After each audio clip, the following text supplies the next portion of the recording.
અરવલ્લી જિલ્લામાં આજરોજ વહેલી સવારે કમોસમી વરસાદે દસ્તક આપી છે. તો જિલ્લાના માલપુર, મેઘરજ અને મોડાસા તાલુકામાં ભારે પવન અને ગાજવીજ સાથે વરસાદ નોંધાયો છે.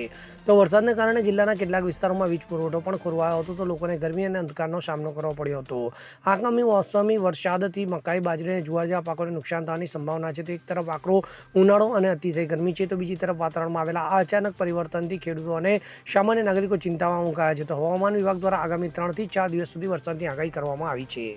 અમિત ઉપાધ્યાય સાથે CN24 ન્યૂઝ, અરવલ્લી. હવે જુઓ દેશ દુનિયાની તમામ ખબરો તમારી આંગળીના ટેરવે.